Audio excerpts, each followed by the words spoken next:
When we write algorithms, we want to know that they can efficiently handle large and complicated problems.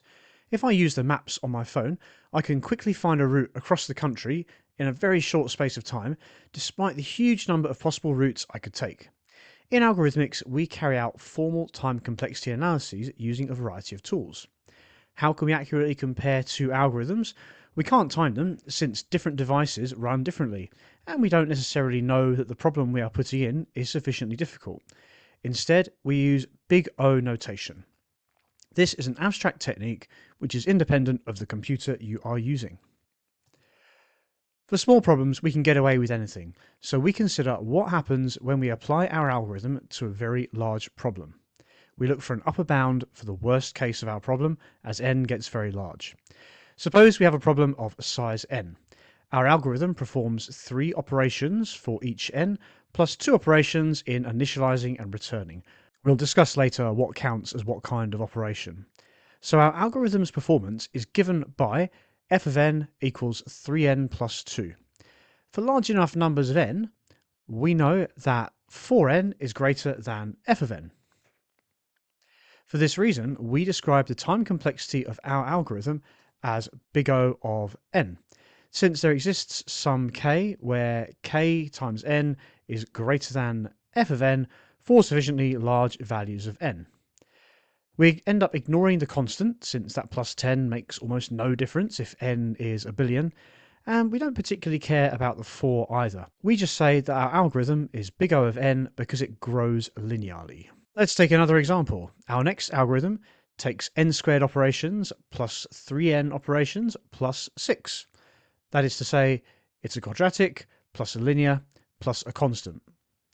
As n gets very large, the linear and constant parts become irrelevant, and we end up with a quadratic.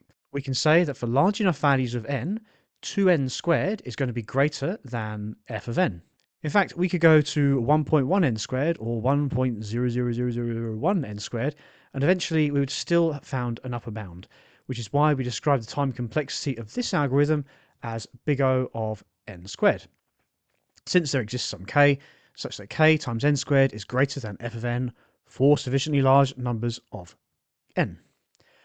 More generally, an algorithm which takes f of n operations can be described as big O of g of n if there exists some k, such that k times g of n is greater than f of n for sufficiently large values of n. In practice, this means that we need to find the part of our algorithm which dominates so that the other parts become irrelevant. You don't need to prove this, but you should know that n factorial dominates 2 to the power of n, which dominates n to the power of k, which dominates n log n, aka log linear, which dominates linear, which dominates logarithmic, which dominates constant. Let's see some examples. We've got a algorithm which takes 2 to the power of n plus 5n squared operations. In this case, the 2 to the power of n is stronger than the 5n squared, so we say it's big O of 2 to the power of n. Another example, n times n factorial plus 6n cubed. It's a little bit trickier. This is actually big O of n times n factorial. It's not just n factorial, because we wouldn't be able to find a constant k such that k times n factorial is always greater than n times n factorial. Also, intuitively, we would want to show that this is worse than another algorithm, which is big O of n factorial. Note also that big O of n describes the worst case runtime for our algorithm. For example, suppose we are looking through a list of unordered items for a particular one. The worst case is that we have to look through all n items, which means it's going to be big O of n. The best case is that we find it very near the start or at the start, which would be constant time. But for VCE Algorithmics, we always consider the worst case, since this gives us a fair comparison.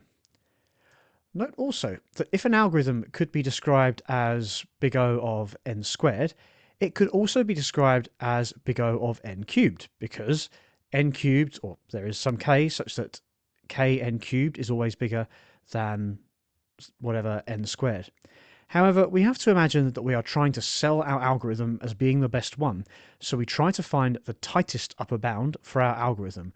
That is, We are trying to find the best description of the worst possible case for our algorithm.